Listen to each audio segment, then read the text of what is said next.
الحمدللہ والصلاة والسلام علی رسول اللہ اللہم صلی علی محمد افضل صلواتک۔ آج کے سبق میں ہم سورۃ البقرہ کی آیت نمبر 79 کا ترجمہ اور تفسیر پڑھیں گے۔ اعوذ باللہ من الشیطان الرجیم، بسم اللہ الرحمن الرحیم۔ فويل للذين يكتبون الكتاب بأيديهم ثم يقولون هذا من عند الله ليشتروا به ثمنا قليلا فويل لهم مما كتبت أيديهم وويل لهم مما يكسبون۔ ترجمہ، فاپس ویل ہلاکت ہے للذین ان لوگوں کے لیے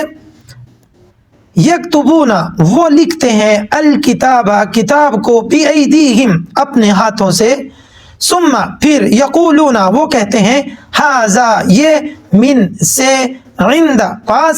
اللہ کے، من عند اللہ اللہ کی طرف سے،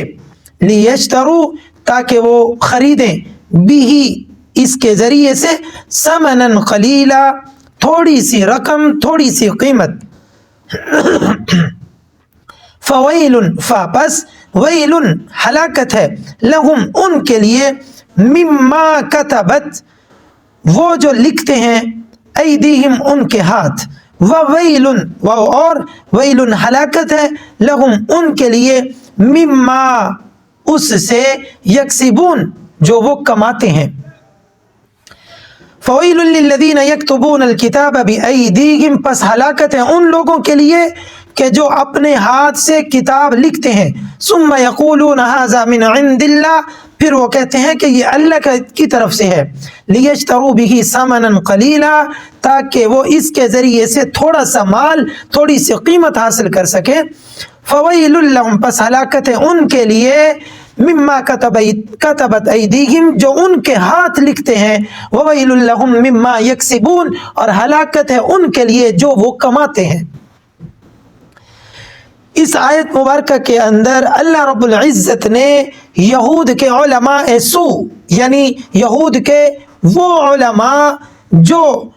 تورات کے اندر تحریف اور تبدیلی کر دیا کرتے تھے اور اپنے مطلب کی بات لکھ کر پھر لوگوں کے سامنے اس کو پیش کرتے اور پھر اس تحریف شدہ تورات کو اللہ پر بہتان باندھتے ہوئے لوگوں کے سامنے رکھتے، کہتے کیا، ثم یقولون ھذا من عند اللہ، حالانکہ یہ تحریف اور یہ تبدیلی وہ خود کرتے لیکن کہتے کیا، ثم یقولون ھذا من عند اللہ، کہ یہ جو ہم آپ کے سامنے تورات میں سے جو مسائل اور جو باتیں بیان کر رہے ہیں یہ من عند اللہ ہیں، یعنی یہ اللہ تعالیٰ کی طرف سے تورات کے اندر نازل کردہ ہیں۔ اللہ رب العزت فرماتے ہیں کہ یہ یہود کے علماء سو، یہ برے علماء یہ کام کیوں کرتے تھے، تورات کے اندر یہ تحریف اور یہ تبدیلی کیوں کرتے تھے؟ اللہ رب العزت نے خود ہی اس کی وجہ بیان فرما دی، لیشتروا بہ ثمنا قلیلا تاکہ اس تحریف سے، اس تبدیلی سے وہ اپنی قوم سے کچھ معاوضہ حاصل کر سکیں، کچھ تھوڑا سا مال، کچھ تھوڑی سی دولت حاصل کر کے اپنے دین کو بیچ دیتے تھے۔ یعنی علماء سو کی ایک بری بات جو اللہ رب العزت نے بیان کی ہے یہودیوں کی، کہ یہ اپنی کتاب کے اندر تحریف کر کے اپنے مطلب کے مسائل اس کے اندر لکھ کر پھر اس کو اللہ رب العزت کی طرف اس کی نسبت کر کے کہ یہ من عند اللہ ہے، پھر اس کے بدلے میں اپنی ہی قوم سے کچھ مال وصول کر لیا کرتے تھے۔ پھر اللہ رب العزت نے آگے ارشاد فرمایا، فویل لہم مما کتبت ایدیہم، کہ ہلاکت ہو ان ہاتھوں کے لیے جو ہاتھ اللہ رب العزت کی بھیجی ہوئی کتاب میں تبدیلی کرتے ہیں، جو ہاتھ لکھتے ہیں، تحریف کرتے ہیں۔ وَوَيْلٌ لَهُم مِّمَّا يَكْسِبُونَ، اللہ رب العزت نے ارشاد فرمایا ہلاکت ہو ان کے لیے جو یہ تبدیلی کر کے کماتے ہیں یا کمائی حاصل کرتے ہیں، یا مال و دولت اور روپیہ حاصل کرتے ہیں یا اس کے بدلے میں کچھ دوسرے فوائد حاصل کرتے ہیں، اس آیت مبارکہ سے اللہ رب العزت نے قیامت تک آنے والے امت محمدیہ صلی اللہ علیہ وسلم کے علماء کو بھی تنبیہ فرما دی کہ امت محمدیہ کے وہ علماء جو شریعت سے ہٹ کر، قرآن و سنت سے ہٹ کر اپنی مرضی اور منشا کی قرآن سے تفسیر، قرآن کی تشریح اپنی مرضی اور منشا کے مطابق کر کے اپنی مرضی کے مسائل